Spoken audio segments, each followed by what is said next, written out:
Всем привет! Сегодня я буду читать английскую книжку. Сегодня у нас English time. И мы будем с вами читать The Best Christmas Ever. Let's begin.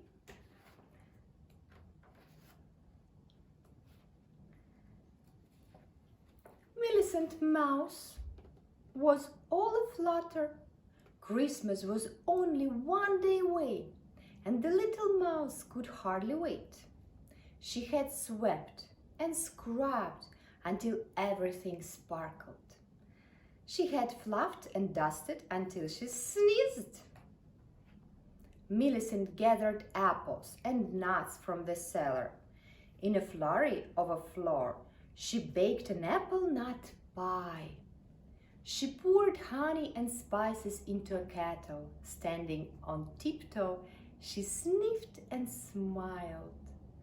Christmas just wouldn't be Christmas, she said, without my hot honey punch and apple nut pie. Millicent bundled up warm, then scampered out into the snow.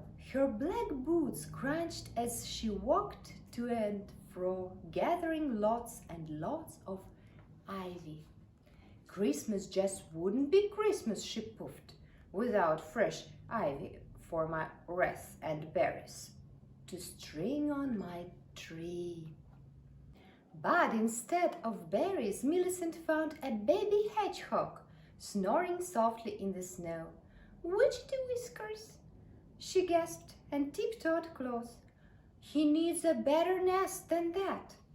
So she moved all of her ivy into a leafy blanket and gently tucked it around a hedgehog. By the time Millicent had finished, the sky was growing dark. "Fiddle," she fussed. "Too late to search for berries now." Millicent scurried home. There she found Felicity Finch and her chicks searching for food. "What, oh what shall we do?" the mother bird cried.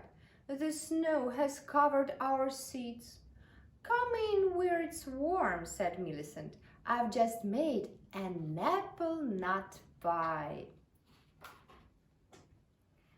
In the flick of a wing, the kitchen was full of hungry chicks. Their feathers fluttered and flapped as they flocked around Millicent's pie.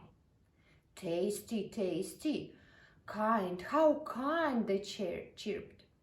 And then they were gone. In a whoosh of feathers and dust, Millicent sneezed. Nothing was left but scattered crumbs. Millicent heard a knock at the door. "Fiddle," she muttered. "Whatever now?" "Merry Christmas, Millicent," called Gabriel Skunk. "I brought you a present. Perfume." "Perfume," said Millicent, hiding a smile. "Wah, thank you." Gabriel dabbed at his nose. "I have a terrible cold." Try my hot honey punch," she said. "It's very good for a terrible cold." Gabriel lifted the kettle and drank every drop. "Thanks," he said. "Thanks," he said, and ambled off home. Millicent looked around. "It looks as if a storm has hit. Every dish is dirty. My pie and my punch are gobbled and gone. I have no ivy for my wreath, no berries for my tree. Widgety whiskers! How can Christmas be Christmas now?" Then Millicent smiled. "At least I have my perfume." Perfume from a skunk. She giggled and bustled off to bed. "The baby hedgehog is warm," she whispered. "The chicks are full of pie, and the punch will help dear Gabriel's cold." And with a yawn, she fell asleep. The next morning, Millicent woke to a chorus of chips and chirps. Outside were robins, sparrows, and finches, and they were all singing for her. Behind the birds came a family of hedgehogs. Grandfather Hedgehog carried a sack, and the baby had flowers stuck in his prickly spines. Last came Gabriel Skunk with a lopsided grin and great big cake. "Gracious goodness!" exclaimed Millicent. She invited them in. They trimmed the tree together with treasures from Grandfather Hedgehog's sack, buttons and ribbons, sparkling foil and scraps of cloth. Millicent's black eyes sparkled.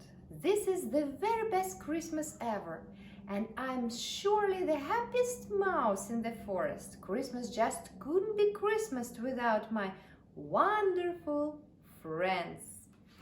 Okay, this is the end of the story. А вы подписывайтесь на канал, ставьте лайки. И всем пока-пока. До следующих встреч. Сказка продолжается.